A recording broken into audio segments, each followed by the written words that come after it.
Bueno, creo que vamos a empezar.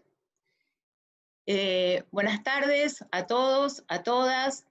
Primero me voy a presentar. Mi nombre es Mariana Lagos. Yo soy médica psiquiatra, soy de Argentina, soy del equipo argentino de trabajo e investigación psicosocial y actualmente me toca representar a mi equipo y a la red latinoamericana en el Comité Ejecutivo del Consejo para la Rehabilitación de Víctimas de Tortura, que tiene sede en Copenhague, y en ese sentido, este es un encuentro regional de nuestra red que hemos querido convocar para este 26 de junio.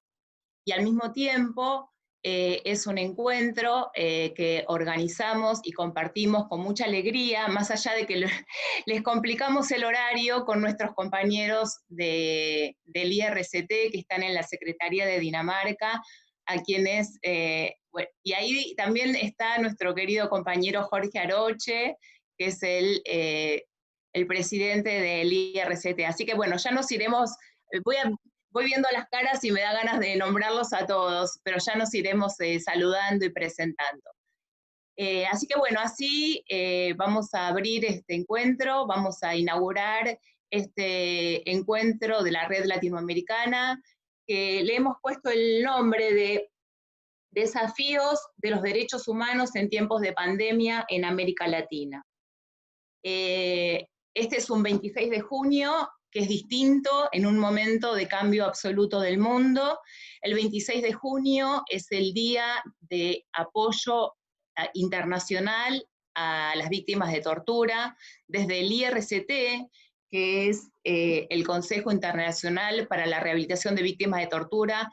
Todos los años es una fecha en la que mundialmente nos movilizamos en relación a visibilizar la problemática de la tortura y el trabajo que realizamos en todos nuestros centros para acompañar a las personas, a los grupos, a las familias afectadas por la tortura.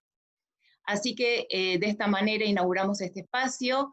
La red latinoamericana, para pensar en un poquito de historia muy brevemente, introduciendo la actividad, es una red que está conformada por 10 centros actualmente de Latinoamérica, que se constituyó en el año 1999 en un encuentro regional en la ciudad de Montevideo, y a partir de allí venimos trabajando en forma conjunta, intercambiando experiencias, tenemos un bagaje de conocimiento compartido que vamos multiplicando y enriqueciendo año tras año, encuentro tras encuentro.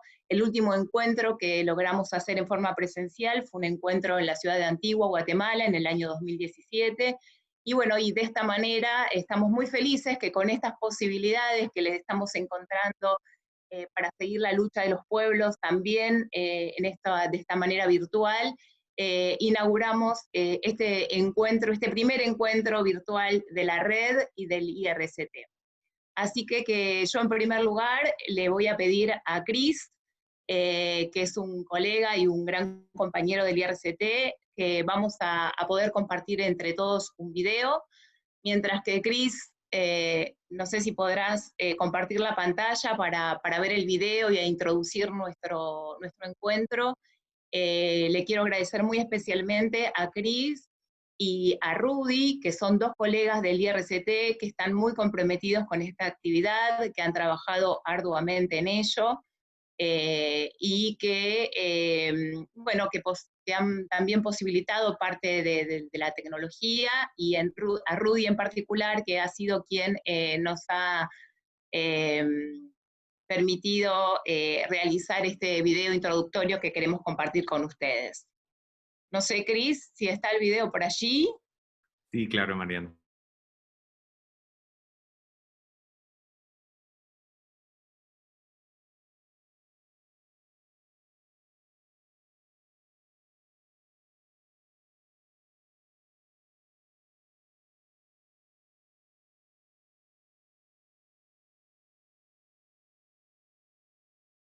A ver.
Bueno, por una parte, nuevamente quiero agradecer muy especialmente a Cris Dominey y a Rudy Podrivaki por su colaboración desde la Secretaría del IRCT.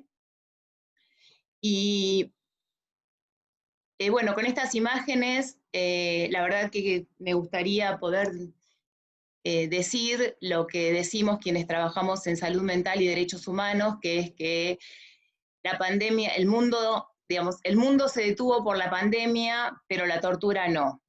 Así que con esa frase que estamos trabajando y impulsando desde el IRCT, vamos a empezar este encuentro.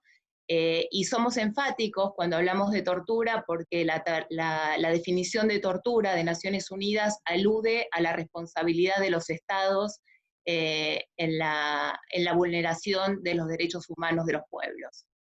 Ahora quiero presentar muy especialmente a Lisa Henry. Lisa Henry es la nueva secretaria del IRCT, es una gran compañera y que estamos conociendo y que está compartiendo esta tarea con nosotros desde septiembre del 2019, con un compromiso y un impulso y un entusiasmo increíbles que nos contagia y su entrega y su tenacidad, y además que, bueno, que se ha puesto como al servicio de escuchar cuál era la modalidad y qué queríamos decir en Latinoamérica para poder acompañar este seminario en relación a apoyar lo que aquí queríamos decir y compartir e intercambiar. Lisa es licenciada en Ciencias del Arte y trabaja desde hace más de 25 años en diferentes proyectos y organizaciones de causas humanitarias, sobre todo en Medio Oriente, en África y desde Europa. Y bueno, y como les decía, desde septiembre de 2019 está comandando la Secretaría del IRCT. Así que bueno, gracias Lisa por estar, bienvenida a nuestra red latinoamericana, es un gusto y un placer tenerte con nosotros. Muchas gracias, Mariana. Buenas tardes a todos y a todas. Estoy encantada de estar aquí entre los miembros latinoamericanos del ISCG. En este importante día. Muchas gracias por la invitación. Como secretaria general de ISCG, esta es la primera vez que conmemoro este día, el Día Internacional de las Naciones Unidas en apoyo de las víctimas de la tortura. Por lo tanto, esta será parte de la historia de mi vida en el futuro. Para siempre, gracias por eso. Les traigo saludos afectuosos de nuestras membresía, 158 organizaciones de la sociedad civil que brindan servicios de salud a los sobrevivientes de tortura. Estos centros han apoyado a 57,005 sobrevivientes en 2019. En este día recordamos las injusticias cometidas, recordamos la lucha por la justicia con pruebas forenses, procedimientos legales o solidaridad. Recordamos el sufrimiento multidimensional. Recordamos las dolorosas historias de los sobrevivientes de la tortura. Recordamos sus caminos hacia una vida sostenible, una vida decente, una vida digna. Nuestra responsabilidad como movimiento global es trabajar con acciones concretas para avanzar la lucha contra la tortura. Cada uno de nosotros tiene una responsabilidad y un papel específico que desempeñar, que sean servicios psicosociales, servicios legales, campañas, acciones de solidaridad o de liderazgo transparente. Durante la pandemia de COVID, hemos visto los líderes locales, nacionales, municipales e internacionales en sus mejores y sus peores momentos. En este contexto, la pandemia de la tortura ha aumentado.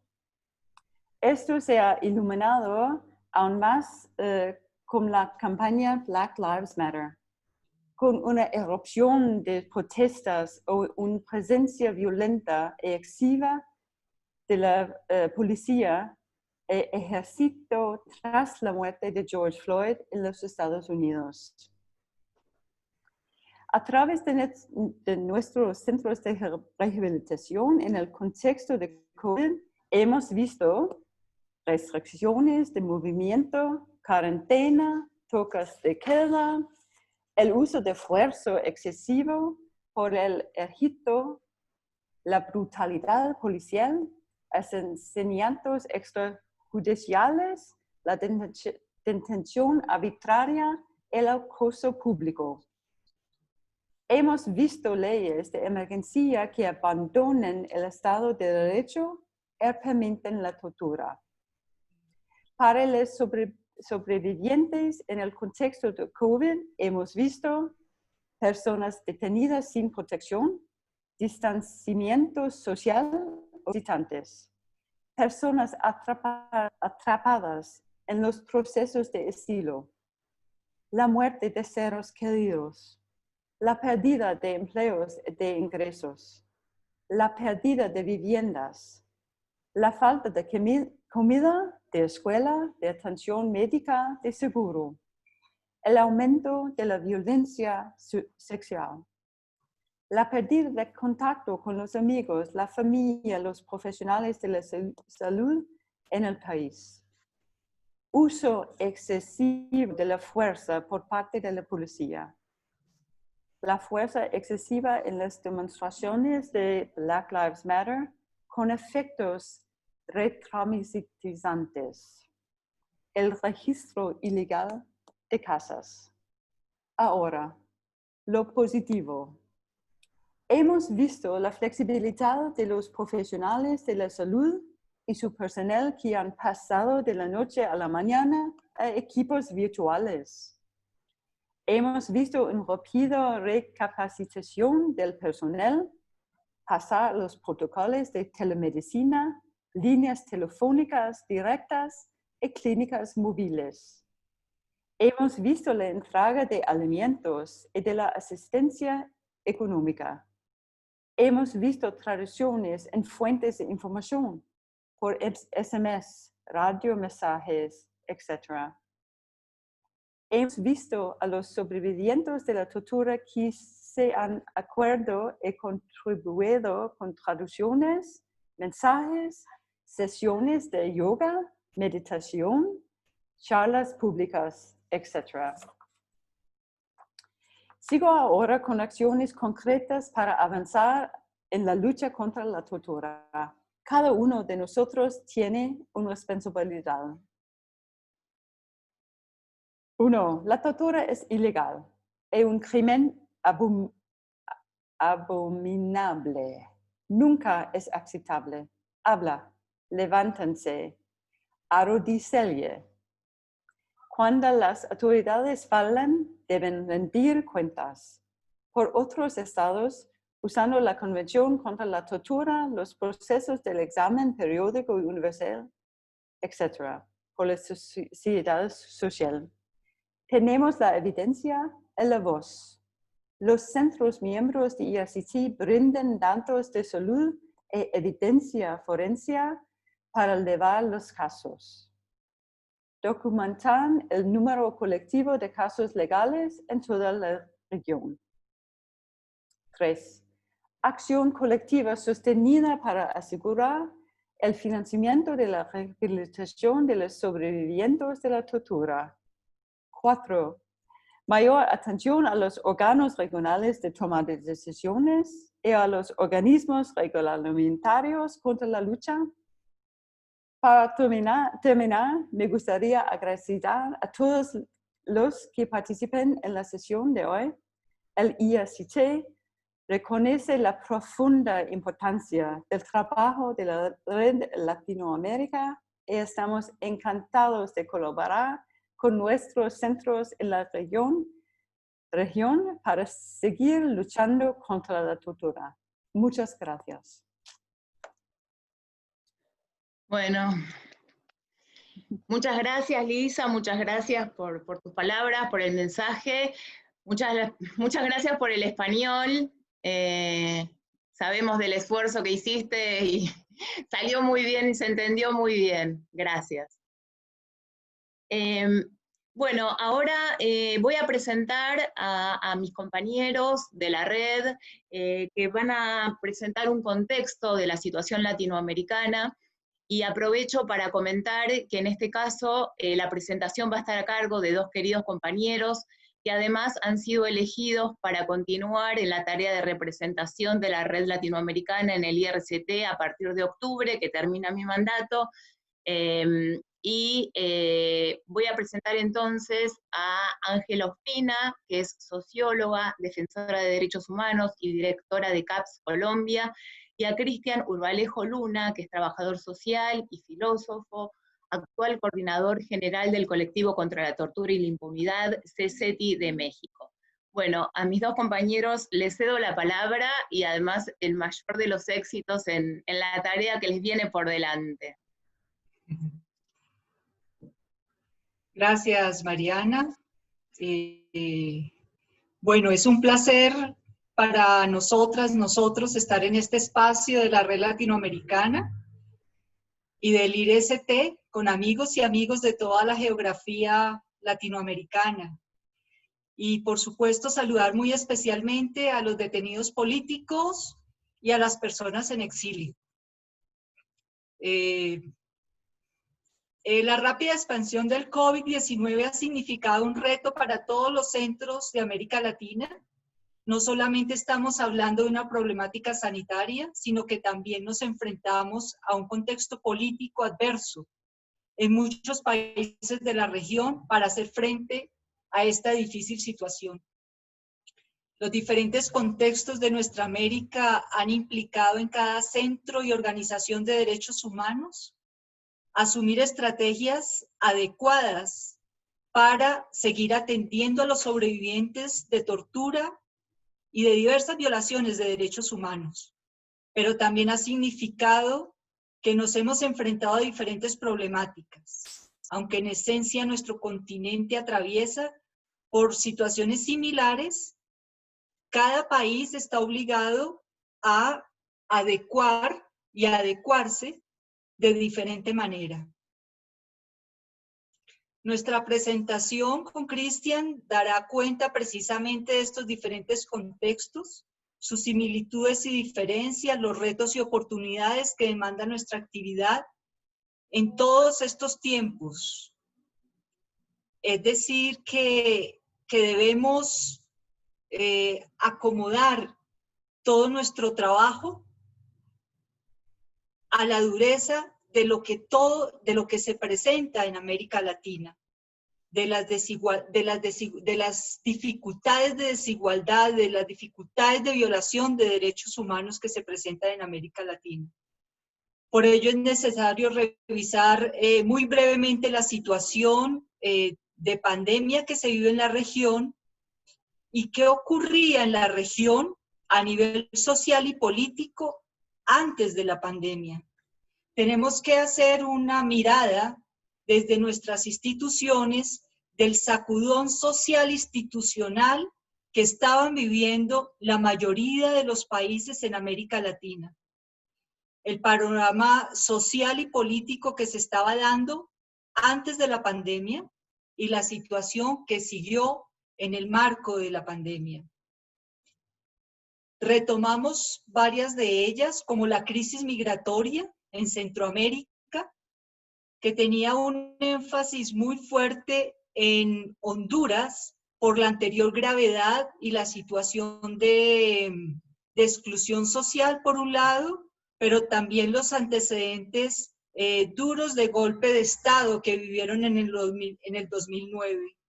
En Guatemala y en El Salvador igualmente las migraciones, las situaciones de migración son muy fuertes, venían siendo muy fuertes desde antes de la pandemia y se caracteriza también en Guatemala por la inestabilidad política que se estaba presentando con las investigaciones de corrupción que se estaban sacando los informes de Guatemala. Otro de los elementos es la masiva protesta social contra las políticas neoliberales que se estaban dando en la región, donde Chile, como cuna del neoliberalismo en la región, estaba en unas movilizaciones, sobre todo desde octubre del año pasado, en una continuidad permanente de movilización social. También en Colombia se estaban dando movilizaciones fuertes contra la represión política, las medidas económicas antipopulares y por la exigencia a los cumplimientos del acuerdo de paz y las salidas políticas negociadas. En Honduras igual se estaban dando unas movilizaciones sociales en contra de las medidas represivas del gobierno. También tenemos otro elemento que es la violación sistemática de los derechos humanos en la mayoría de los países de nuestra región, fundamentalmente contra las organizaciones sociales que se oponen a todas las políticas neoliberales y de despojo de recursos naturales, que siempre afecta fundamentalmente a nuestros pueblos originarios y también a las comunidades en los territorios. Se registran casos muy graves de asesinatos a líderes y lideresas, mutilaciones en el marco de la protesta social, tortura física, psicológica, se dan prisioneras y prisioneros políticos, desplazamiento, agresión sexual. Es significativo también en nuestro continente el golpe de Estado en Bolivia contra el régimen, contra el gobierno legítimo de Evo Morales, ocurrido en noviembre del 2019. De igual manera, es importante destacar la injerencia del gobierno de los Estados Unidos en Venezuela y Colombia. Colombia con 7 bases de tropas norteamericanas y presencia de norteamericanos en nuestro territorio. Reitero el golpe de Bolivia y finalmente destacamos el recambio político constitucional en Argentina, que fue también algo que fue antes de la pandemia. En el anterior marco de referencia y en el contexto social y político descrito, es importante señalar la debilidad y la privatización que tenemos de todo el servicio de la salud pública. La pandemia encontró un espacio como favorable para su expansión en la mayoría de los países de América Latina. En este momento, América Latina es el país de mayor gravedad de contagio, de mayor gravedad en la situación de la pandemia, pero podemos también decir que todas estas situaciones se están presentando por esa crisis en la salud pública, salud que ha sido privatizada desde ya hace varios años con la implementación de todo ese modelo neoliberal. Estas son las condiciones previas que la pandemia develó en la región y que agravó las condiciones sociales de los más excluidos y excluidas en nuestra América Latina. Sí, muchas gracias, Ángela. Bueno, y entonces vale la pena abordar en el análisis regional, el preguntarnos cómo es que los gobiernos alrededor de nuestros países han abordado la pandemia. Y entonces creemos que en este aspecto hay diferentes matices que serán profundizados temáticamente por nuestros colegas y que van a continuar con las exposiciones, que todos forman parte de la red latinoamericana. Pero queríamos dar una especie de apertura, una especie de marco común para poder entender un poco y contextualizar mucho más ampliamente las temáticas que van a ser abordadas. Y en ese sentido hay algunos aspectos problemáticos que nos parece importante resaltar.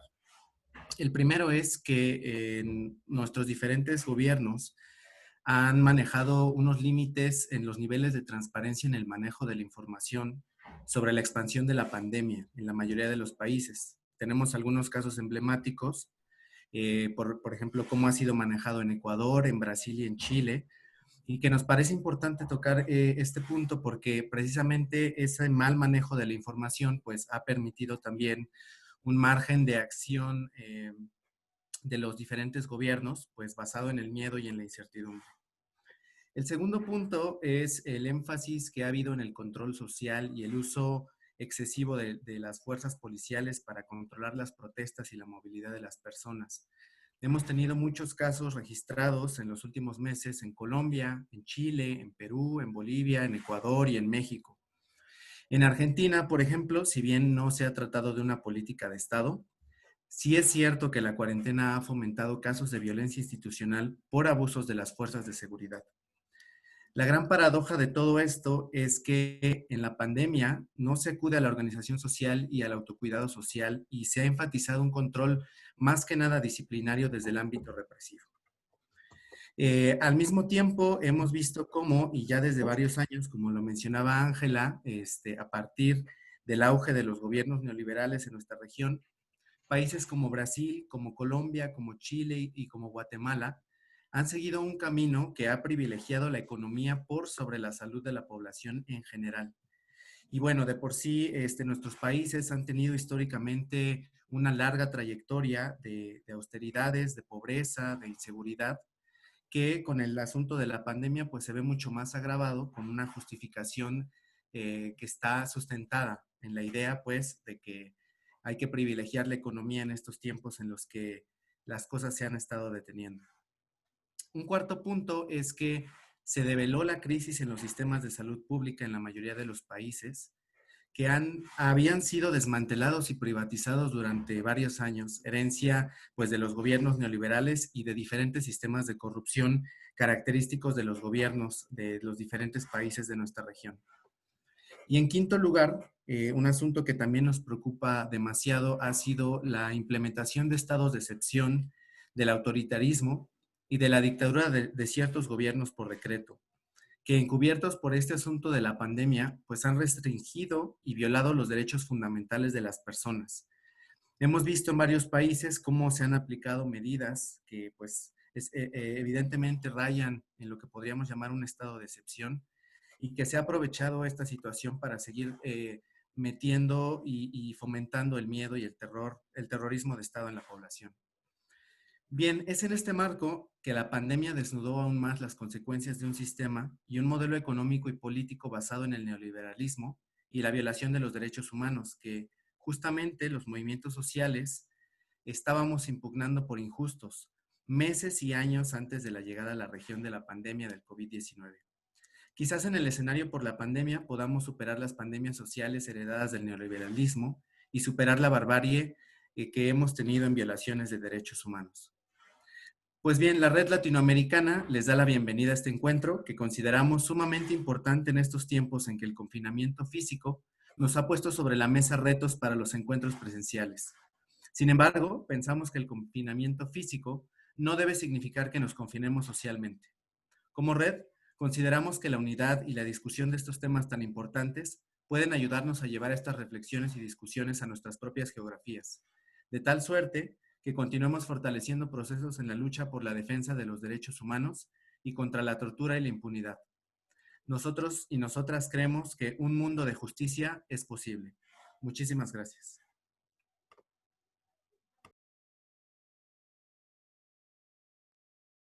Bueno, muchas gracias Ángela, Cristian, por este contexto sobre nuestra situación en Latinoamérica antes de la pandemia y también en esto de los desafíos y que tenemos por delante. Ahora le vamos a dar la palabra a nuestra compañera Judith Erazo. Como decía Cristian, hoy todas nuestras exposiciones están a cargo de compañeros de la red que hemos ido tomando distintos temas para poder compartir en relación a lo que evaluamos que eran las prioridades en la problemática de la violación de derechos humanos en América Latina.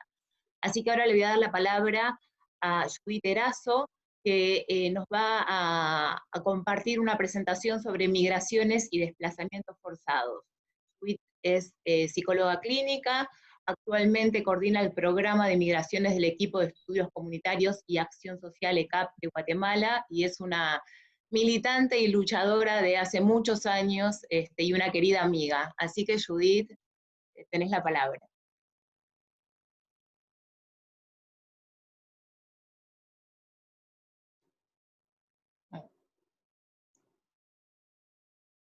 Perdón, a ver, espera Judith, no sé si Cristian o Cris la pueden desilenciar.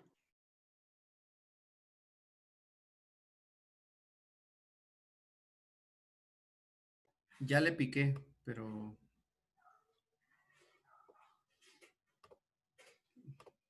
Cris, vos quizás podrás sacarle el silenciamiento del micrófono a Judith. Ahí.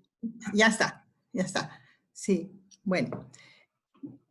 Pues nuevamente saludarles, es un gusto volverlos a ver a todos y a todas, ¿verdad? Hace tiempo que no nos vemos, pero siempre sabemos de la red y el trabajo que están haciendo. Bueno, el reto de resumir, ¿verdad? La complejidad de las problemáticas que nos toca abordar en este espacio en pocos minutos. Yo voy a abordar el tema de migración y desplazamiento forzado, que ya los colegas hicieron una introducción importante del contexto en el cual nos toma el COVID. Y decir que esto es muy amplio, ¿verdad? Así que he tomado algunos elementos en base a la información que han compartido los centros para poder ir, digamos, viendo la situación. Quizá acá decir que la migración en América Latina, pues se ha caracterizado precisamente por la violación de derechos humanos de los migrantes en todo el tránsito, ¿va? En comunidad de origen, en tránsito, en destino y en retorno, encontramos graves violaciones a derechos humanos. Y también se conjuga con el tema de los desplazamientos forzados, que en algunos países históricamente han sido una problemática grave, como en Colombia, Perú y el mismo Guatemala, y otros países, ¿verdad? Que por los conflictos armados millones de personas fueron desplazadas y no fueron atendidas de manera adecuada en la problemática del desplazamiento, ¿verdad? Aunque en algunos lugares hay leyes, reglamentos e institucionalidad, Y actualmente pues se suman nuevos desplazamientos forzados internos por diversas causas. Hay que decir que en muchos países la problemática del desplazamiento forzado está invisibilizada, como es el caso de Guatemala, no se reconoce, no se sabe qué está ocurriendo con estos temas, ¿verdad? Pero miles de personas son desplazadas por despojo de territorios en varios países. Expulsiones de áreas protegidas de medio ambiente, presencia de megaproyectos, la presencia del crimen, delincuencia y sobre todo en algunos países el tema de las extorsiones obliga al desplazamiento forzado también, el narcotráfico y también el tema de la violencia de género que obliga a mujeres con sus hijos muchas veces y población LGTBI a desplazarse. Y por último, pues también los desastres socioambientales que provocan desplazamientos por estar en condiciones precarias, ¿verdad? Paso a otro tema. Aquí hay poca información actual de cómo el fenómeno de la pandemia está afectando el desplazamiento forzado, aunque hay ya esfuerzos de varias organizaciones de generar datos e investigaciones en varios países, ¿verdad? No tenemos como al día qué está pasando, sabemos que hay grupos que se están desplazando, pero no hay evidencia científica todavía de este problema. En cuanto al tránsito migratorio, creo que es importante relevar el tema de la situación de los venezolanos, de los migrantes venezolanos que llegaron a varios países, a Ecuador, que han estado entrando y saliendo antes y durante la pandemia, que ha ocasionado pues graves violaciones a derechos humanos por el cierre de fronteras, incidentes en puntos fronterizos, esto en varios países, ¿va? Y el tema de los pasos ciegos, que son un desafío para los estados para la prevención de la pandemia, pero también porque las respuestas al control de los puntos ciegos de las fronteras se ha caracterizado por una respuesta de más militarización, donde las políticas de securitización y control de la migración se han agravado. Las personas migrantes que llegan y permanecen en algunos países, en este caso vuelvo al tema de los venezolanos, entiendo que hay 400,000 en Perú, también colombianos. Igual en Guatemala se han quedado y han transitado muchas migrantes en las caravanas éxodo que ya aludieron un poco a la situación grave que tuvimos en 2019 con estas caravanas. También venían en estos éxodos pues haitianos, africanos, y muchos de ellos pues se han quedado en diversos países, sobre todo en México, en Guatemala también se han quedado, y algunos logran llegar a Estados Unidos, pero ya sabemos que la respuesta es la deportación masiva, que se ha intensificado también. Lo común y lo que caracteriza a los migrantes que permanecen en alguno de estos países de América Latina es la falta de atención estatal, trámites lentos y burocráticos y la no atención a los procesos de refugio o asilo. Con la pandemia esto se agrava porque muchos de estos funcionarios pues, no están atendiendo los procesos, sino que están volcados a otras tareas o inmovilizadas los procesos de migración cuando se solicita refugio o asilo, ¿verdad? Por otro lado, muchas veces en estos países no hay registro de los migrantes que están llegando, ¿verdad? Y por lo tanto, si hubiera algún tipo de ayuda estatal, quedan fuera de ellas. En la mayoría de los casos esto no existe, ¿verdad? Y están obligados a los trabajos informales en precariedad y con riesgo de caer en las redes de trata de personas.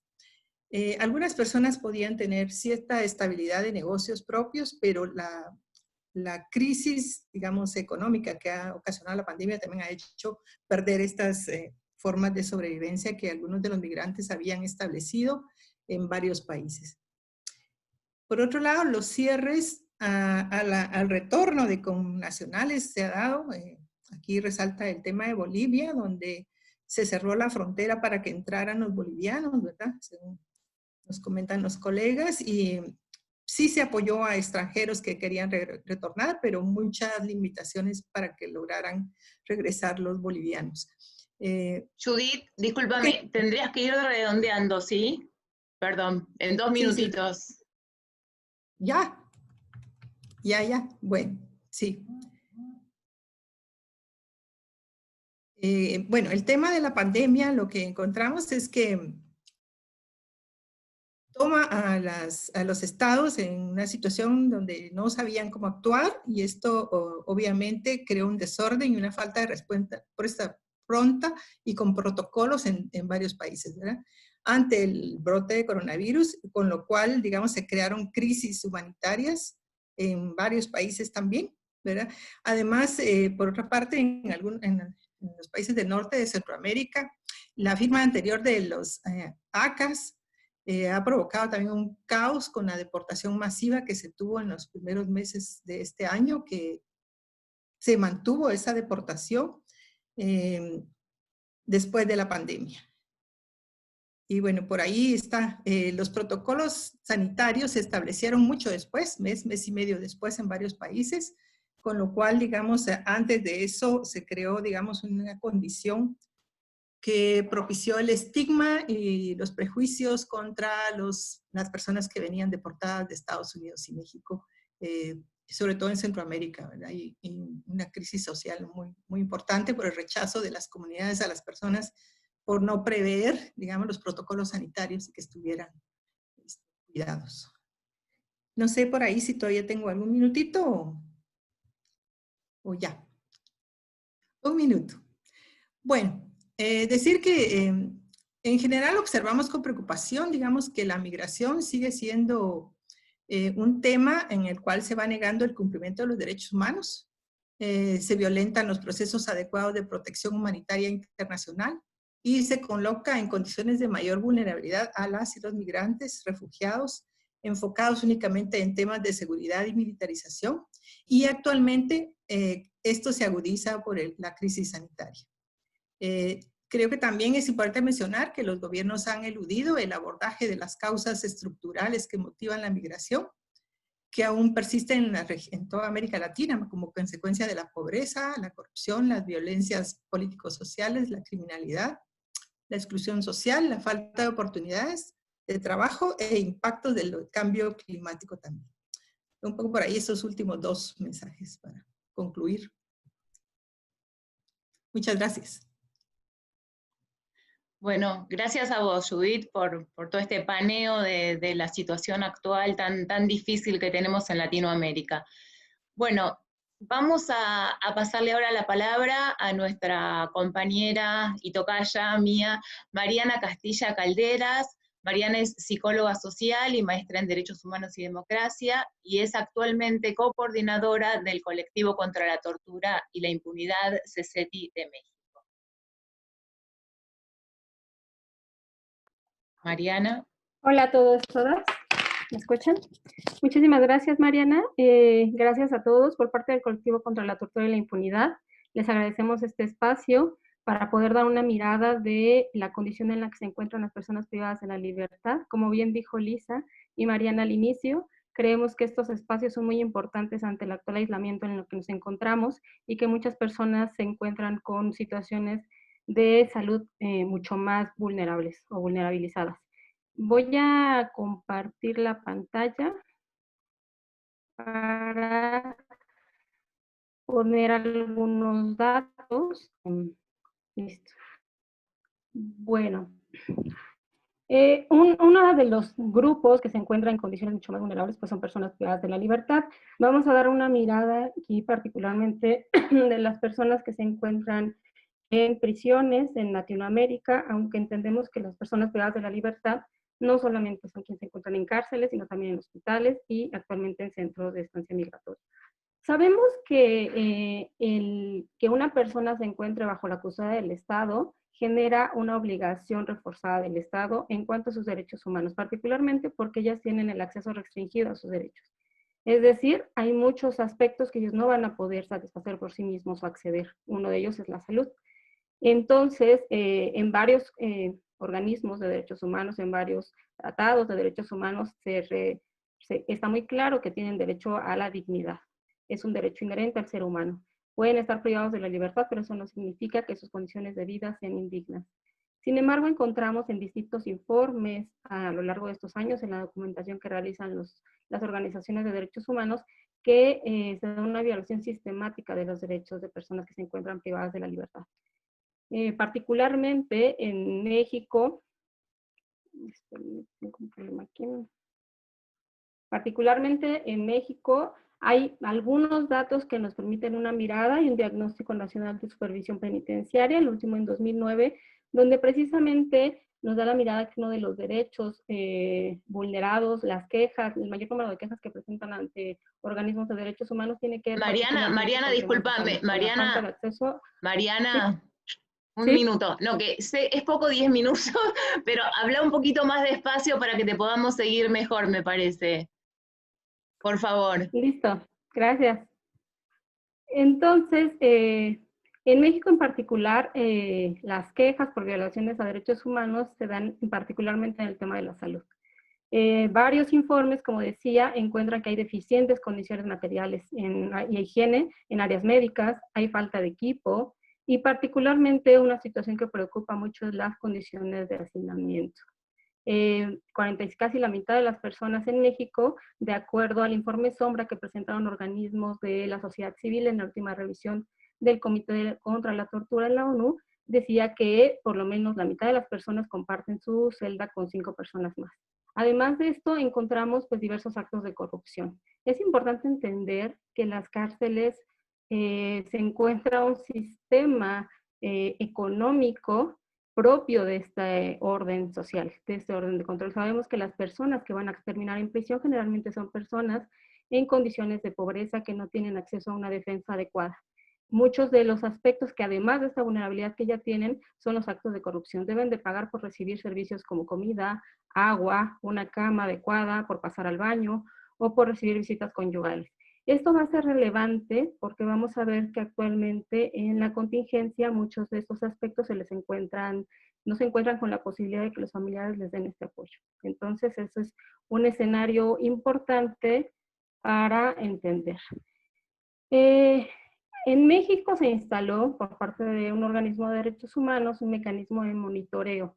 Esta información, si bien como ya comentaron, una de las problemáticas está haciendo que la información sea clara y solo se tiene acceso a esta información oficial, porque otro de los aspectos es que las organizaciones de derechos humanos han tenido dificultades en acceder a documentar casos en las prisiones.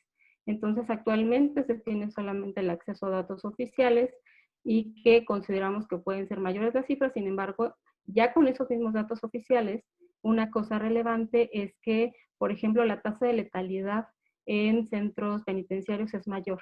Y ese es un dato que nos parece relevante porque deja claro las condiciones de vulnerabilidad en que se encuentra. Algunas miradas sobre algunos países nos permite también entender que, bueno, esto no es una realidad solamente de México, sino general en Latinoamérica. Los informes que se han encontrado tienen que ver con estas mismas condiciones que se repiten. Por ejemplo, en Honduras, quienes tomaron el control de los centros penitenciarios fueron miembros activos de las Fuerzas Armadas. Esto, lo que nos han dicho compañeros, es que esto hace que las condiciones de vulnerabilidad en el ejercicio de los derechos se agraven. Por ejemplo, en este caso en Honduras también ya está suspendida la visita de familiares, solo organismos oficiales pueden entrar a documentar los casos en los centros. Y hay un centro en particular en el Centro Penitenciario de Máxima Seguridad de Santa Bárbara, donde señalan que no tienen datos, se desconoce dicha información y no hay transparencia. Esto también nos da una idea de la dificultad de los familiares para conocer cómo se encuentra su familiar, pero también de la dificultad de la persona que está en los propios centros de reclusión para acceder al apoyo que le brindan sus familiares. En Chile, por ejemplo, en una documentación que hacen organizaciones de la sociedad civil, también nos da esta mirada. Por ejemplo, los internos permanecen encerrados en dormitorios más de 15 horas diarias, no cuenta con una cama para dormir. Veíamos estas condiciones que ya decíamos que se repiten en distintos países de Latinoamérica, que tiene que ver con el hacinamiento de las personas privadas de la libertad. Tampoco existe información real que dé una dimensión a la problemática que presentan las personas que están privadas de la libertad, Y, por ejemplo, en la región de Atacama hablan de un centro de reclusión donde se han informado que existen 279 casos de contagio de COVID. Entonces, esta mirada nos permite entender que el papel reforzado del Estado ante la imposibilidad de que las personas accedan al derecho a la salud por sí mismas se complica por la gravedad y vulnerabilidad en que ya de por sí se encuentran estas instituciones penitenciarias. Entonces, la pandemia agrava esto porque agrava las condiciones de vida, porque las personas se encuentran aisladas de los familiares que les pueden dar apoyo y porque son un grupo vulnerable a un contagio rápido y masivo. Al no poder, pues, tener la famosa frase que se ha hecho acá en México, que es de la sana distancia, es decir, pues obviamente que ellos no tienen esa posibilidad y por eso puede haber un mayor contagio. Esta realidad de las personas privadas de la libertad ya ha sido considerada por organismos de derechos humanos, en particular el Subcomité de Naciones Unidas para la Prevención de la Tortura, ha recomendado ya medidas urgentes para evitar expansión de contagio, implementar medidas de emergencia para asegurar que los detenidos tengan acceso a niveles apropiados. También la Corte Interamericana ha recomendado pues, reducir niveles de sobrepoblación y hacinamiento, disponer de forma racional y ordenada de medidas alternativas. Sabemos que en general las recomendaciones de organismos de derechos humanos tradicionalmente en Latinoamérica son no tomadas en cuenta por los gobiernos, ¿no? Esto nos preocupa mucho más ahora que hay situaciones urgentes, es decir, hay situaciones que tienen que atender de manera inmediata para evitar la afectación al derecho de las personas. Si bien estas recomendaciones existen, también han existido ya por parte de los propios internos acciones. A veces desconocemos esto porque actualmente ellos se encuentran en mucho más situación de aislamiento. Sin embargo, queremos compartir por lo menos 2 ejemplos de las acciones que también las personas privadas de la libertad realizan al interior de los centros, la resistencia que ellos pueden tener. Y eso nos parece que es un elemento importante en esto que decía Lisa. Si bien a veces las condiciones de América Latina pueden ser complicadas, América Latina también se caracteriza por la resistencia de sus pueblos, por la resistencia de las poblaciones. Y me parece que esto no es menos con personas que se encuentran privadas de la libertad, que imaginemos las restricciones que tienen, pero aún así defienden sus derechos. Por ejemplo, en particular el colectivo contra la tortura y la impunidad lanzó una acción urgente el 5 de mayo porque personas que estaban privadas de la libertad en Piedras Negras, es un lugar en Coahuila, acá en México, hicieron una acción con su abogada Ariana, y ellas interpusieron un amparo por la falta de condiciones adecuadas de salud. Bueno, pues imaginemos que la respuesta de las autoridades del centro penitenciario, en lugar de atender esto, lo que les hicieron fue amenazarlos con que los iban a aislar y los iban a dejar incomunicados si no quitaban el amparo o no desistían del amparo. Esto fue difundido por su abogada y el colectivo contra la tortura y la impunidad apoyó esta acción para que no se vulneraran mucho más sus derechos. Entonces esto nos da una muestra importante de acciones que las mismas personas privadas de la libertad pueden hacer al interior y la importancia de tener afuera un apoyo, un soporte que les permitan esta mirada. Por eso este foro nos parece tan importante, porque en estos contextos, y también agradecemos mucho a IRCT la difusión que permite este encuentro, porque permite visibilizar la situación en que se encuentran y permite ser un foro que dé cuenta de las condiciones. Por ejemplo, en Chile también, el pueblo mapuche, presos políticos que se encuentran en prisiones, el 25 de abril se encontraban 25 presos políticos. Ellos comenzaron también en mayo huelgas de hambre. ¿Por qué? Porque habían pedido que se les otorgara el beneficio de cumplir sus condenas al interior de sus territorios, según indicaba el convenio 169, y que solicitaban ser excarcelados debido además a la pandemia que se encuentra actualmente. Ellos todavía actualmente se encuentran en su lucha, se encuentran en huelga de hambre, hay médicos que han ido a documentar las condiciones en que se encuentran, y esto es relevante, nos parece importante por la resistencia que pueden dar y por el apoyo que requieren de afuera. Entonces, resumiendo un poco los puntos, tenemos 3 aspectos importantes. 1, exigir la obligación reforzada que tienen los estados, particularmente los gobiernos de la región, en el acceso a los derechos de las personas que se encuentran privadas de la libertad. En segundo lugar, comprender que están en condiciones de vulnerabilidad en general en estas condiciones, pero ante la actual situación se agrava. Entonces, hay algunos elementos que son importantes. Uno, y que pueden dar estos gobiernos, uno es reducir el hacinamiento. Hay personas que pueden obtener su libertad y tendrían que activar esas medidas legales para que personas pudieran recuperar su libertad. Dos, se tiene que obligar a los gobiernos a que garanticen las condiciones de salud, a la seguridad y a la dignidad de las personas que se encuentran privadas de la libertad. Garantizar en particular el acceso a los servicios de salud continuados. Si no los puede garantizar el propio centro, tendrían que trasladar a las personas a lugares donde puedan garantizar el acceso a la salud y evitar el contagio de otras personas. También la libertad de presos políticos y de conciencia, que eso es una medida que pueden realizar ya los gobiernos ante esta crisis sanitaria.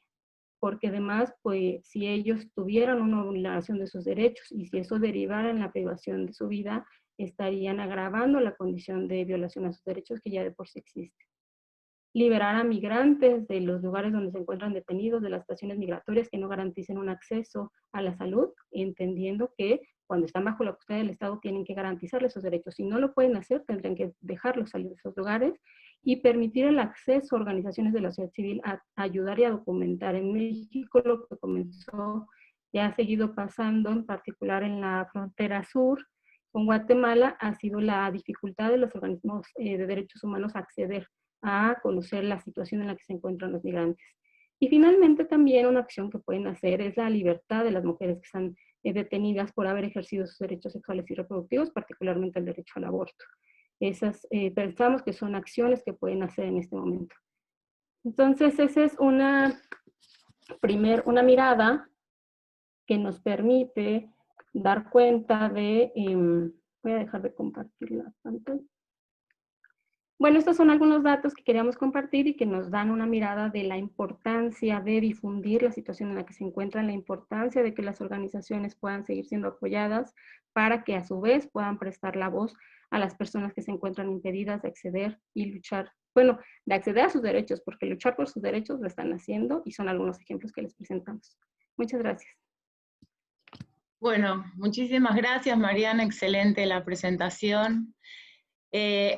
Ahora vamos a pasarle la palabra a nuestro compañero José Luis Tejada Guíñez, que es médico psiquiatra, coordinador clínico de Sintras de Santiago de Chile, y que va a hablar sobre la represión de la protesta social.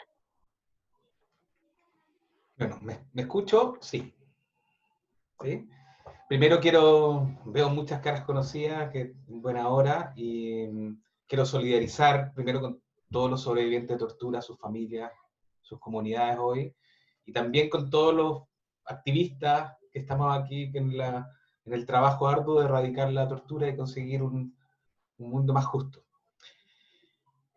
Voy a hablar del pasado, cuando el mundo era otro, según lo que escucho, ¿no? Estoy de acuerdo con Ángela que desgraciadamente el mundo sigue siendo el mismo, con las mismas condiciones que generan, vamos a ver, la protesta. Estoy tratando de... Ahí se ve la presentación.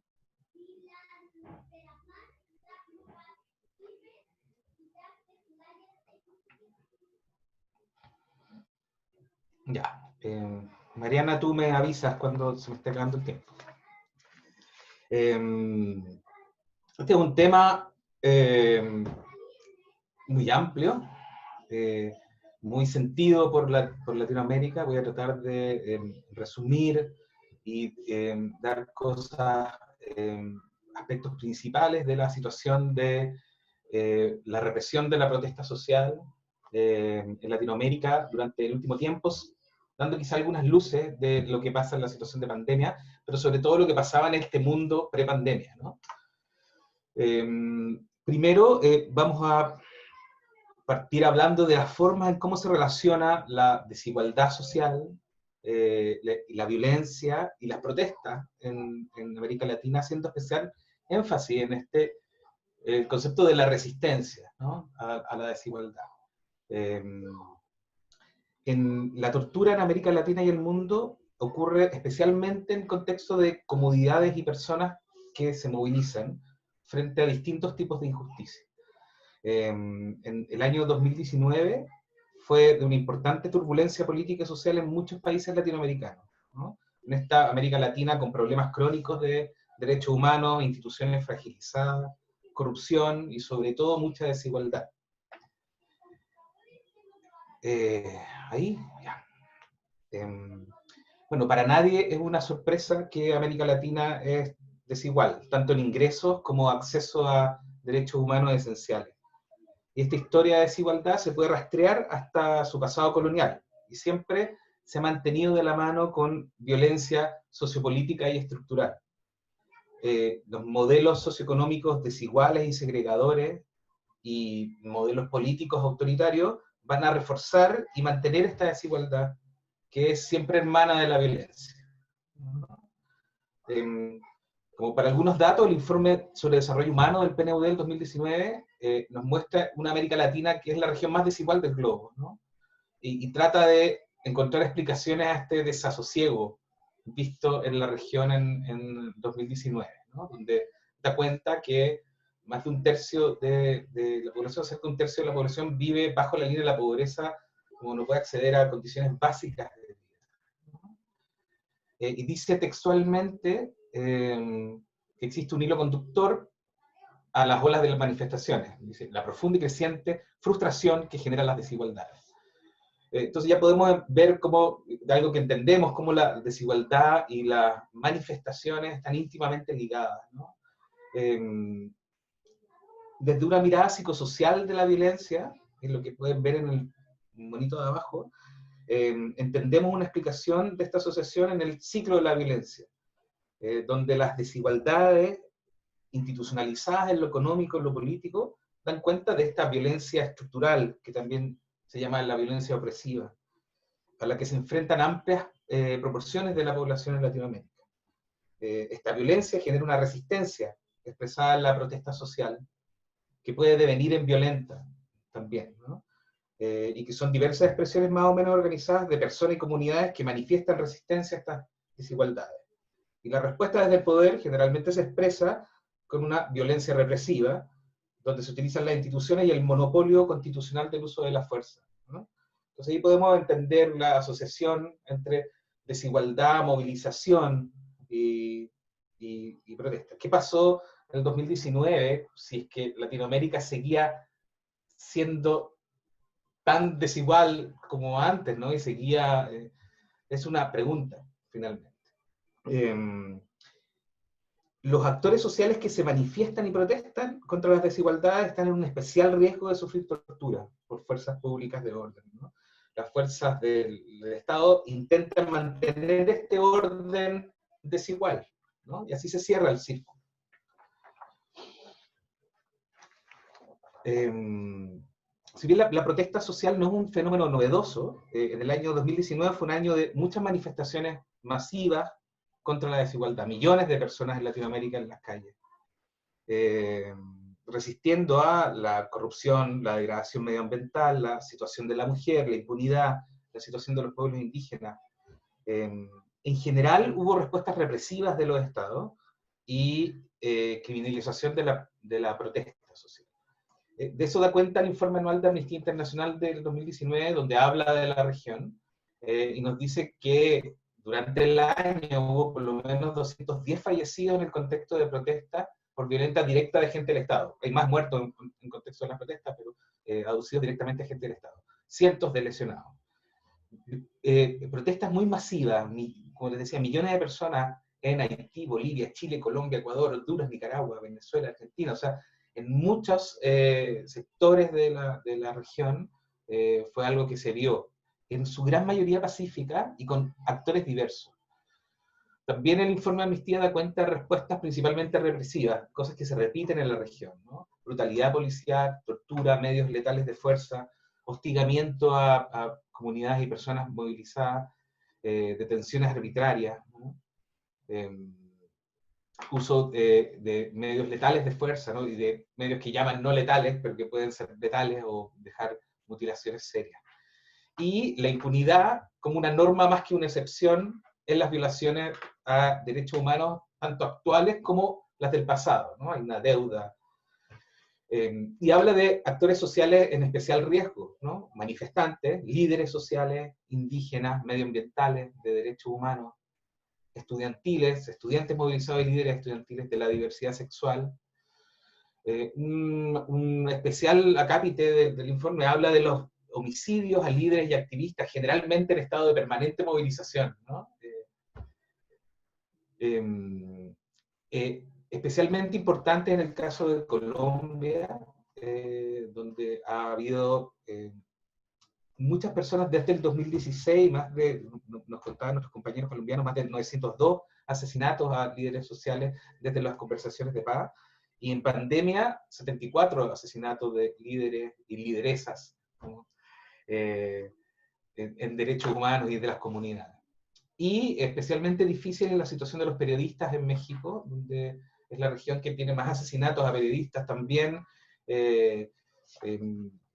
vulnerando el derecho que tenemos todos de informarnos y intimidando a la población, ¿no? Me gustaría hablarles de Chile como un ejemplo de la tortura en la protesta social, ¿no? Como un ejemplo paradigmático de las movilizaciones del año pasado. Chile, que como muchos de ustedes saben, integró durante la dictadura de los 70 un modelo muy segregador, muy privatizador, con políticas neoliberales a través de la fuerza y de la represión, y una constitución política también autoritaria, que solo fue posible por la dictadura que existía. Entonces siempre nuestro modelo económico y nuestra constitución, que sigue vigente, evoca a la tortura, ¿no? No hubiesen sido posibles sin ella, y siempre la está evocando. Bueno, en el 2019, perdón. Hay una mecha, el alza del metro, del pasaje del metro, del boleto del subte, y los estudiantes secundarios que se rebelan a esa alza y hacen como, evaden masivamente ese día. Y rápidamente hay un estallido, ¿no? Rápidas y masivas manifestaciones que exigen cambios, ya no solo que baje el metro, ¿no? Sino que cambios profundos al modelo económico, a la constitución política y a otros derechos. Dice hasta febrero del 2020, pero ya hasta en marzo del 2020 había mucha gente movilizada, ¿no? Podemos ver esta evocación a los estudiantes, siempre los jóvenes, que encienden algo que estaba dormido en las personas. Está esta metáfora del Chile que despierta, ¿no? Una evocación esperanzadora también, ¿no? Y esta imagen de la manifestación en el centro de la ciudad del más de 1 millón de personas en Plaza Dignidad, que fue renombrada Dignidad, que le llamaban Plaza Italia antes, ¿no?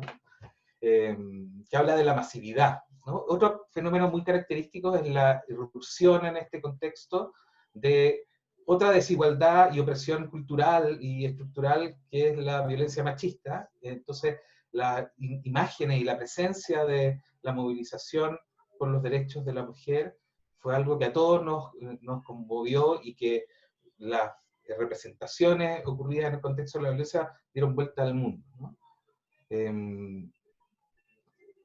El día después de esta evasión, se declara un estado de excepción con militarización del territorio, con toque de queda, que duró por mucho tiempo, y hay diversas expresiones de represión, de brutalidad policial, uso de balines y lacrimógenas, mutilaciones oculares, allanamientos, torturas, vejaciones sexuales, durante todos los meses de un pueblo en su mayoría movilizado, ¿no? Esta es es como para ver la dimensión de la represión en Chile durante las movilizaciones. Es un informe del Instituto Nacional de Derechos Humanos, que es la institución estatal que vela por el cumplimiento de los derechos humanos. Me parece que una cosa muy especial de esta movilización fue la presencia de comunidades acompañando la protesta, muy comunicadas, ¿no? Entonces, como evidenciando los actos de represión, y el rol que jugó el Instituto de Derechos Humanos también de poder mirar e institucionalizar la represión que ocurría, ¿no? Y podemos ver, si vemos a la izquierda, estas son evaluaciones en hospitales a marzo de 2020, cerca de 4.000 personas heridas en hospitales, cerca de 300 niños y adolescentes, ¿no? muchos heridos de perdigones, de golpes, la gran epidemia de lesiones y de mutilaciones oculares. Al marzo habían por lo menos 460 personas con mutilaciones oculares, algunos que perdieron el globo ocular y 2 personas que perdieron ambos globos oculares. La situación de las comisarías de las personas en detención, uno puede ver como la masividad de las detenciones también, con cerca de 11.000 detenidos. Casi el 10% son adolescentes, niños, ¿no? Con cerca de 2.000 vulneraciones denunciadas en las comisarías, donde destaca la violencia sexual, los desnudamientos, por ejemplo, fue una práctica bien común en adolescentes, y torturas y otros tratos crueles, por lo menos más de 600 personas que lo denunciaron, ¿no? Entonces fue algo masivo y sistemático y mucha presencia. Y las acciones judiciales que dan cuenta no solamente de lo que se evalúa en las comisarías, solamente el instituto presentó por lo menos 1.083 querellas por tortura y tratos crueles. O sea, se empiezan judicializaciones por esto con avances, bueno, siguiendo la lógica del informe de amnistía, ¿no? Que la impunidad es más bien la excepción que la norma. ¿Me vas a hablar, Mariana? Sí, José Luis, que trates de ir terminando ya un par de minutitos, si podés. Sí. Yo quería referirme brevemente a la situación en tiempos de pandemia, y yo creo que han hablado mucho de esto. Yo no quiero centrarme mucho en esto, sino más bien también decir la importancia que tiene el impacto de esta represión en los sobrevivientes, en las comunidades, en sus consecuencias tanto emocionales, en sus conductas sociales, físicas, ¿no? En su familia, en sus comunidades, hasta el día de hoy, de forma muy intensa. O sea, estamos en presencia de consecuencias, con represión masiva, consecuencias a la salud y el bienestar de muchos de los sobrevivientes. Y una cosa especial ocurre con la retraumatización, ¿no? Donde población que nosotros acompañamos normalmente se expone de diversas maneras a nuevas situaciones de revuelta social y de represión, y expresan nuevamente un círculo interminable de angustia y de recuerdos traumáticos, ¿no? No me voy a detener en esto, me gustaría ir cerrando para poder conversar más bien, y me gustaría cerrar dando cuenta de reflexionar, ¿no? Como también, a propósito de lo que hablaban de la situación de pandemia, como la pandemia, al profundizar las desigualdades en el contexto de los modelos económicos neoliberales y modelos políticos violadores de derechos humanos, muy probablemente va a aumentar las situaciones de movilización social, aumentando el riesgo de sufrir tortura tanto en Latinoamérica como en el mundo, ¿no? O sea, estamos probablemente a puertas de mayores casos, porque entendemos cuáles van a ser las consecuencias de la pandemia y la cuarentena en nuestra región, ¿no? Y como Sintra y como Red Latinoamericana, somos parte de un movimiento que cree que tenemos que enfocarnos en las causas de la protesta, ¿no? En los orígenes de la protesta, y combatir la represión a la resistencia de la desigualdad, ¿no? Entonces, es una postura y es una invitación también, ¿no? Le agradezco a todos su atención. Bueno, muchas gracias, José Luis. Yo, antes de darle la palabra a Cristian, que por ahí va a poder leernos algunos de los comentarios que fueron haciendo, quería, bueno, por una parte reiterar, ¿no?, la alegría que tenemos desde la red de poder hacer este encuentro, y me gustaría tomarme unos muy breve, pero quiero leer los nombres de todos los centros que formamos la red latinoamericana, porque han hablado algunos compañeros en representación. En realidad todos los compañeros hablaron en representación de toda Latinoamérica, porque eso fue el objetivo que nos habíamos propuesto, pero quiero mencionar todos los centros que formamos la red latinoamericana como parte del Consejo Internacional para Rehabilitación de Víctimas de Tortura. Los centros somos el Centro de Salud Mental y Derechos Humanos Sintras de Chile, el Centro para la Prevención, Tratamiento y Rehabilitación de Víctimas de Tortura y sus familiares, CPTRT de Honduras, el Centro de Atención Psicosocial CAPS de Perú, el Centro de Atención Psicosocial CAPS de Colombia, el Colectivo contra la Tortura y la Impunidad, CECETI de México, que además hoy, 26 de junio, cumplen 16 años, así que acá nuestras felicitaciones para su aniversario. Ahí lo veo a Fernando Valadez, un gran abrazo. El equipo argentino de trabajo e investigación psicosocial, EATIP de Argentina, el equipo de estudios comunitarios y acción psicosocial, ECAP de Guatemala, la Fundación para la Rehabilitación Integral de Víctimas de Violencia, PRIVA de Ecuador, el Instituto de Terapia e Investigación sobre las Secuelas de la Tortura y la Violación Estatal, ITEI de Bolivia, la Oficina de Derechos Humanos del Arzobispado de Guatemala, ODAG de Guatemala, el Centro de Alternativas en Salud Mental y Derechos Humanos, ATIA de Paraguay, la Red para la Infancia y la Familia, Redinfa de Perú, también estaba ahí presente Rosalía, la Fundación Regional de Asesoría de Derechos Humanos, INRED de Ecuador, y el Grupo de Apoyo Mutuo de Guatemala, el GAM. Así que bueno, ahora sí, Cristian, te dejo la palabra, si querés podés compartir algunos de los comentarios que se han hecho en el chat. Sí, muchas gracias, Mariana. Pues hemos recibido saludos de varios países, Ecuador, Colombia, Chile, Bolivia. Me gustaría leer algunos de los comentarios. Janet Reina dice, buenas tardes desde CAPS Colombia. Saludamos y celebramos la realización del presente evento. Espacios de reflexión y análisis como este son urgentes para avanzar en transformación de los contextos que nos afectan e impiden el desarrollo humano. Pablo García dice, muy buenas tardes, reciban cordiales saludos desde La Paz, Bolivia, de parte del ITEI. Dastan Salehi dice, muchas gracias, Ángela, por destacar la política perniciosa del neoliberalismo. Es un tema que con demasiada frecuencia se ignora en Europa. Jorge Aroche dice, gracias por esta introducción que ha cubierto tantos temas importantes de la realidad latinoamericana, que a su vez refleja la realidad de tantos otros lugares del mundo, así como de las exposiciones más detalladas. Ha sido fabuloso haber podido participar en el curso de 36 horas en seminarios en Australia, el África subsahariana y ahora Latinoamérica, que han destacado los desafíos que nos impone esta pandemia, así como también el tremendo trabajo que nuestros compañeros del IRCT y otras organizaciones amigas en diversas partes del mundo han logrado conseguir a pesar del riesgo y las restricciones que han caracterizado este periodo. Abrazo desde Sydney, Australia. El doctor Picerno dice, es una pena comprobar que compartimos las mismas problemáticas y que pese a los esfuerzos, poco es lo que se logra cambiar. Pablo Picerno, Priva Ecuador.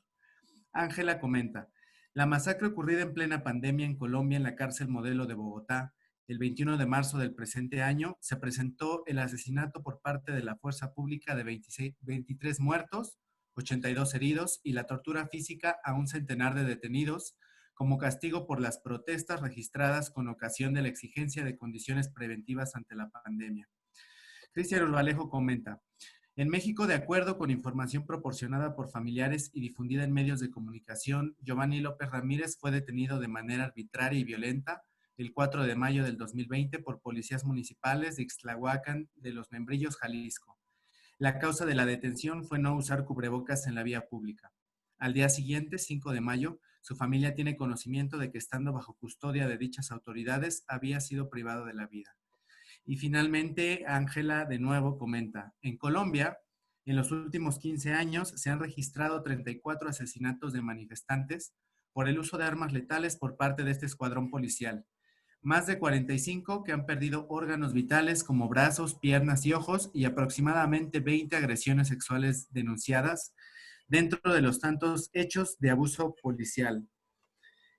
Charo menciona, muchas gracias por sus aportaciones. Esperemos que puedan enviarnos algún link con las presentaciones para revisarlas a detalle y poder difundirlas también. Y Cintia Oberti, me sumo a los saludos de todas las compañeras de la Red Latinoamericana. Un cálido abrazo para todas y felicitaciones por la organización de este encuentro. Listo. Bueno, muy lindos todos los saludos que son retribuidos desde todos nosotros hacia ustedes. Por una parte, respecto del último comentario, desde ya que está todo a disposición y como siempre ocurre en estos encuentros, lo que queda es como el deseo de poder volver a encontrarnos, de seguir intercambiando, de darle curso a esta organización, a la lucha que todos venimos dando en nuestros centros, en nuestros países contra la tortura. Y me parece que estuvo muy presente todo el tiempo esto de la unidad que tenemos en Latinoamérica, de que somos muy luchadores, de la resistencia, de la importancia de lo colectivo, de compartir y colectivizar las prácticas. Así que bueno, esto es simplemente un paso más para seguir trabajando juntos. Y por otra parte, la verdad que estaba pensando con lo que decía Lisa al comienzo, ¿no? De todos estos movimientos de protesta que han surgido en relación al asesinato de George Floyd en Estados Unidos, cómo el poder que tenemos los pueblos de luchar y de rebelarnos ante las injusticias, aún en tiempos de pandemia, y que la pandemia que vino a de alguna manera desnudar toda esta situación de crisis estructural de nuestros países por los modelos neoliberales, por la explotación del hombre por el hombre, por la aplicación de tortura, nos ayude para unirnos, para visibilizar estas problemáticas y para encontrar juntos los caminos de cambiar nuestro mundo. Se está diciendo mucho últimamente de cómo será el mundo después de la pandemia y creo que el deseo de todos nosotros es que tengamos un mundo más justo, más solidario, como dicen los sabios zapatistas, un mundo donde quepan muchos mundos. Así que, bueno, estamos muy contentos, les hacemos llegar un abrazo fraterno y solidario a cada uno de ustedes, a sus centros, a sus países. Esperamos que esta pandemia termine lo antes posible y con los menores costos posibles.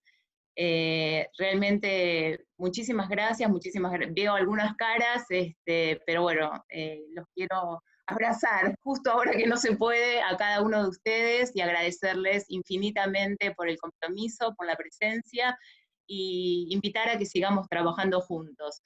Estamos en contacto a través de las redes, ahora más que nunca virtualmente, así que hasta muy pronto.